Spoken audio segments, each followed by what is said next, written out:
All right, let's jump right in. If you're an SEO, the last few years have probably felt, well, a little chaotic, right? Like constant turbulence instead of just a few bumpy updates. But here's the thing, you're not wrong, but it's not random either. There's a whole new system at play, and today we are going to break down exactly what changed, why your old 2022 playbook is totally broken, and what you need to do about it. We made it through the 2025 updates, and here is what you need to know. But before we get into the thick of it, if you find this stuff valuable, do me a favor and hit that subscribe button and maybe share this video with your team. It really helps us grow. So, ready for a crazy 2026? Let's figure out what's really going on. Okay, so let's start with the big picture, because this slide really says it all. Just look back at 2022. The updates were short, they were distinct, you could kind of see them coming, brace for impact, and then catch your breath. Now, look at 2023, 24, and into 25. It's a completely different story. The updates get longer, they start overlapping, and that feeling of constant volatility, that became the new normal. That massive 45-day core update in early 2024 wasn't some one-off event, it was a huge flare, a signal that the entire game had changed. This isn't just more updates, folks, it's a whole new philosophy. And that brings us to the first major idea here. We've officially moved out of an era of random, scheduled events and into an era of relentless enforcement. This isn't chaos theory, no. This is a very, very deliberate strategy from Google to completely recalibrate how search works. And his quote right here is the absolute heart of the matter. Look, the goal of the algorithm, to show people helpful, relevant stuff, that hasn't really changed. What's changed is the method, the enforcement. It's happening more often, it lasts way longer, and it is so much more aggressive about finding and penalizing low-value content. The quiet times between updates? Yeah, those are pretty much gone. So what's really fascinating is when you zoom out and see the pattern that emerged. It's not random at all. From 2023 to 2025, we got multiple big core updates every single year. They started overlapping core updates with spam updates, which is a huge clue. They're telling us that quality and legitimacy are two sides of the same coin. And then they took things like the helpful content and review systems and just folded them right into the core algorithm. They're permanent now. And when you see Google report ranking ongoing issues, that's just their way of saying, hey, our systems are always on, always learning, always adjusting. So, after you see the exact same behavior for 3 years straight, you have to draw a conclusion.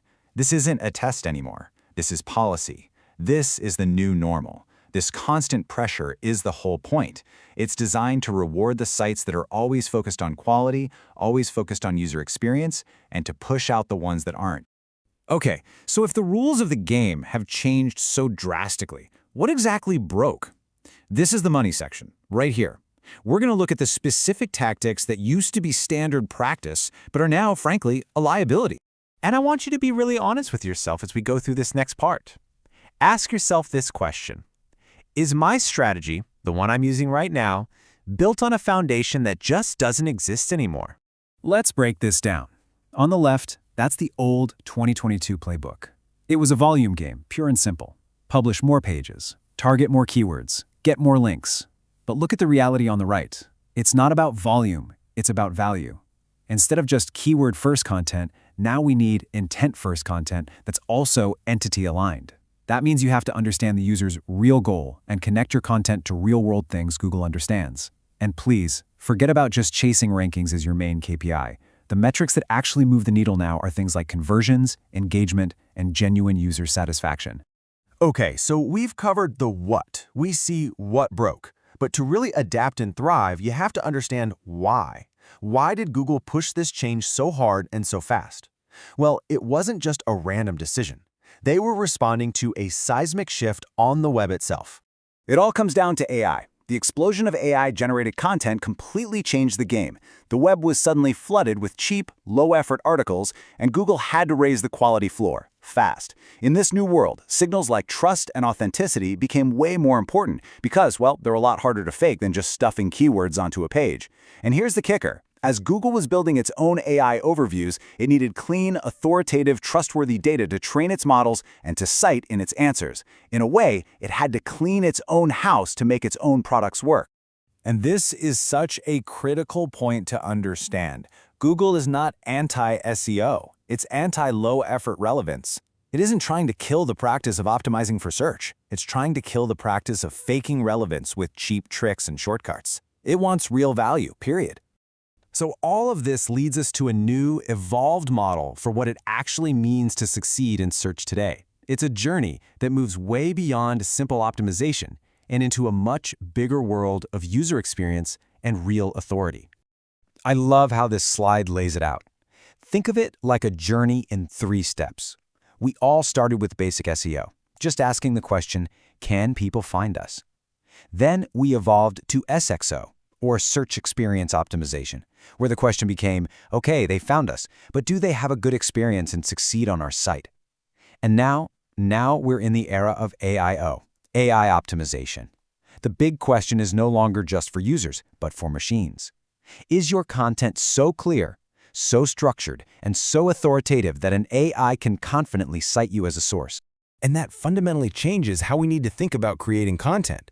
It's not about ranking for a keyword anymore. It's about being the definitive answer to the query behind that keyword. Your pages have to be designed so well that both a human and an AI look at it and go, okay, this is it. This is the answer. So, what does this all mean for you, practically speaking? It means you have to shift your focus. Stop chasing algorithm updates and start building something that can withstand them. Start building a resilient website. So what does that even mean, website resilience? It's the technical and user experience foundation that lets your amazing content actually do its job. It's built on 4 key pillars. 1. Fast core web vitals, because speed is a core part of the user experience. 2. Flawless crawlability, because if Google can't find and understand your stuff, you're invisible. 3. A genuinely positive user experience. That's the SXO part. And 4. Semantic clarity, making your content so clear that AI systems can parse it without any confusion. So if you take only one thing away from this today, let it be this. Google didn't kill SEO. It killed shortcuts. The era of gaming the system with easy tricks is completely, totally over. The only strategy that's going to survive this new world of constant enforcement is a relentless, genuine focus on creating value and satisfying your users. So the real question you need to go back and ask your team is this. Are we building for the next algorithm update, or are we building a resilient site that's going to stand the test of time?